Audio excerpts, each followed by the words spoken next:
So one way to think about forces is their interactions between objects. So when you're looking at like Newton's third law, which is the action-reaction pair, you're actually looking at that interaction and you're looking at its effect on the two parties to the interaction.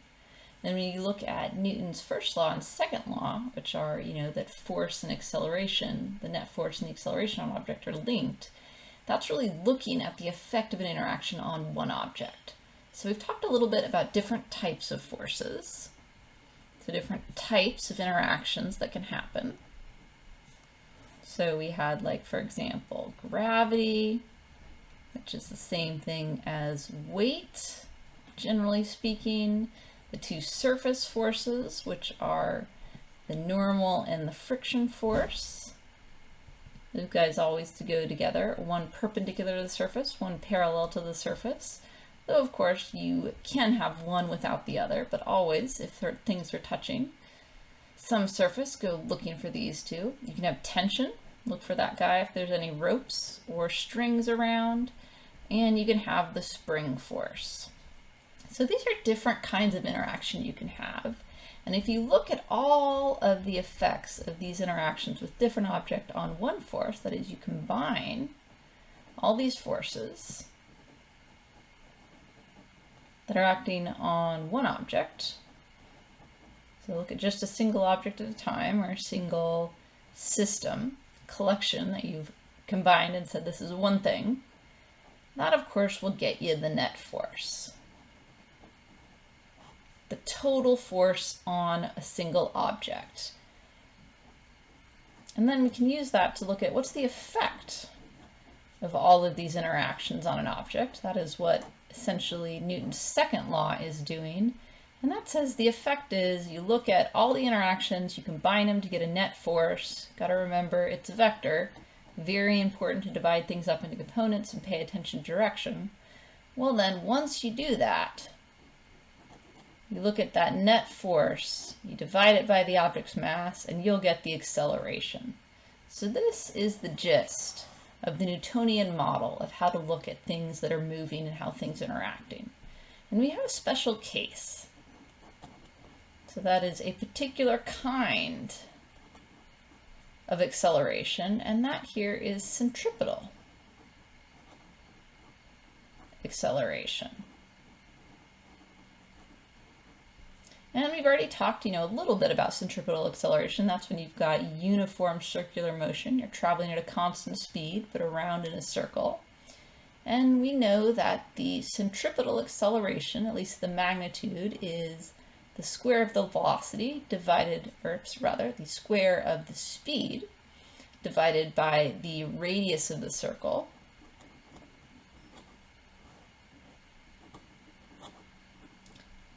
So that's the magnitude, and of course the direction is always pointed into the center of the circle. So centripetal acceleration, center pointing, always pointed into center of the circle.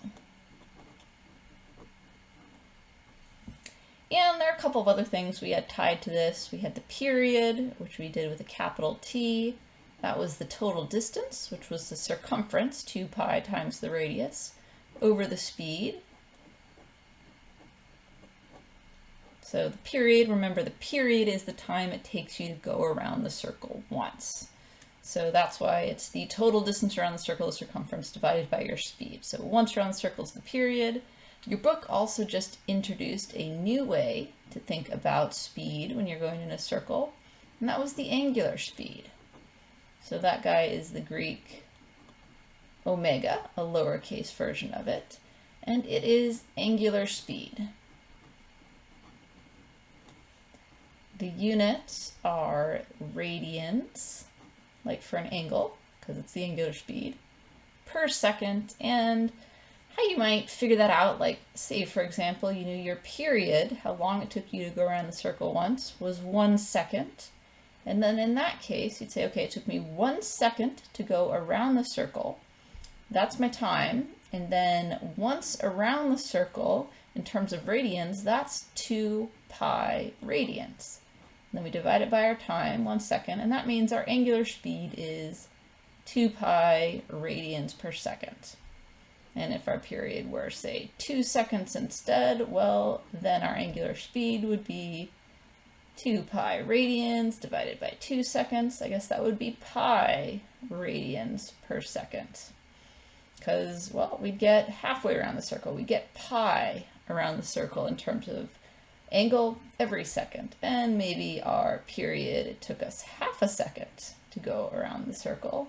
Well, in that case, our angular speed would be, once around the circle, 2 pi radians over 1/2 second. And if we take 2 pi and we divide it by half, that's the same as multiplying by 2. So I guess that would be 4 radians per second. And it would be the fastest speed.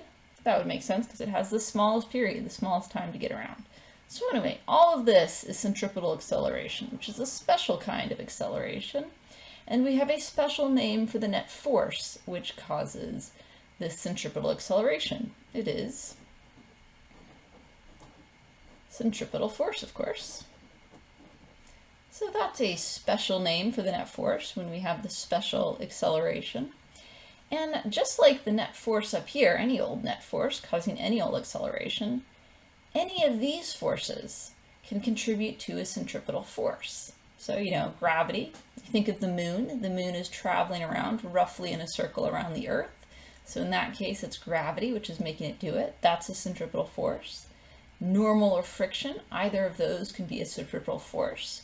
Friction, when you have, for example, maybe a car traveling around on a track. So here we have a little top view of a track. There's a top view of a car.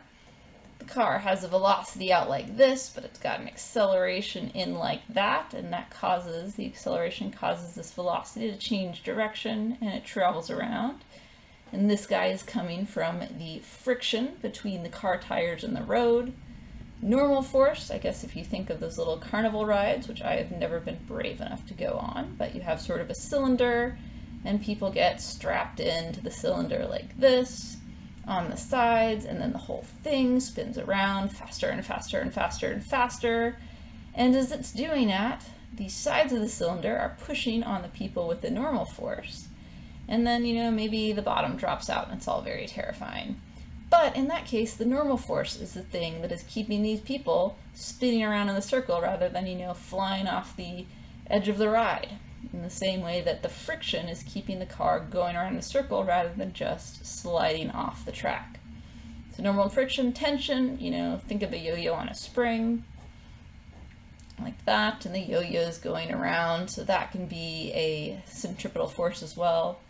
And springs can do that as well. But of course, just like the net force, it doesn't have to be just a single force, it can be combinations. So if we go back and look at this track, your book is talking about, what happens if we have a flat track? So here we've got a top view. This will be sort of a front view. There are the wheels of the car. Here's, little headlights. There's a little window where the driver people are sitting, whatever. And let's draw out the free body diagram for this little car that we've drawn. Maybe, I don't know.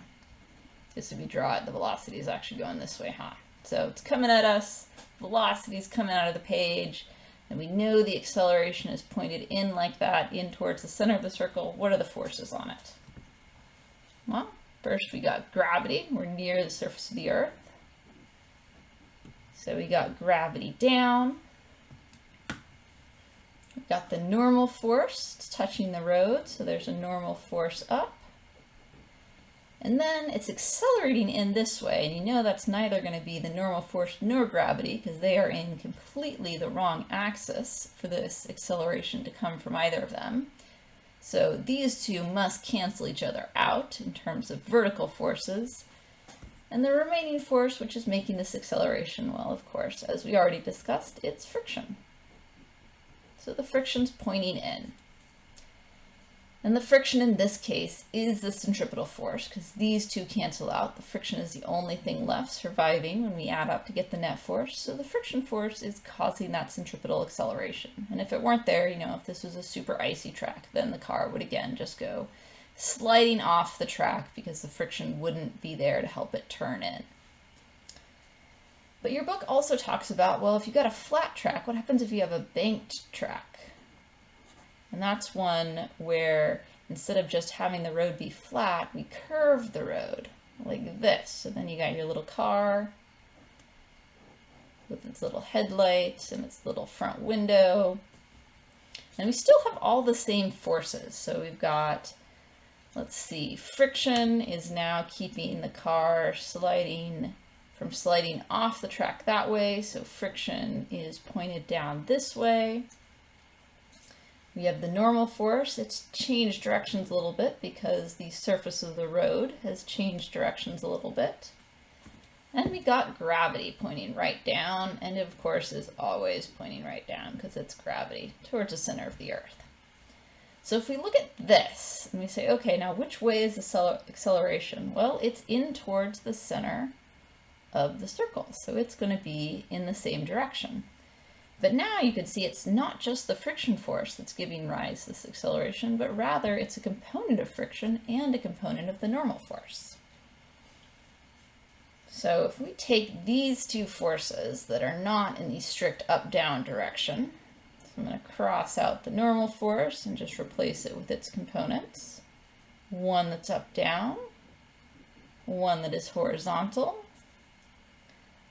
Do the same thing to my friction force, cross it out because I'm going to replace it with its components, the down component and the horizontal component. You can see that, well, this component, this up-down component of the normal force has to cancel out the sum of the up-down component of friction and gravity because there's no acceleration. The car is not flying up off the road this way or burrowing down into the road. The car is just turning, which means its acceleration is this way. So these three have got to cancel each other because there's no acceleration component up-down. But these two, this piece of the normal force and that piece of the friction force, they add together to create the leftover net force. And therefore, in this case, since we have centripetal acceleration, the centripetal force. So when it's banked like this, you're going to have two pieces of the force contributing to this acceleration, whether when it was flat, you just had one. And granted, here we're not getting the whole friction force. Here we were getting all of the friction force. Here we're only getting one component of it contributing, but it's added to the normal force. And in the vast majority of cases, having these two components from two different forces will get you a much bigger net force than just having a single one. And if you have a bigger net force, well then presumably the mass of the car stays the same. So a bigger net force means a bigger acceleration, and in this case in particular a bigger centripetal acceleration. So if A is bigger, because the total force here is bigger, well then V can be bigger. You can be going faster and still make that turn, still have the acceleration you need to turn around in a circle. Or alternatively, your radius can be smaller. You can divide by a smaller number and get the bigger acceleration, so you can make a tighter turn if it's banked. And that's of course why people who do, car racing or roller derby or anything where you're skating around in circle-like type things like to do it on banked tracks, because you can go faster and make tighter turns.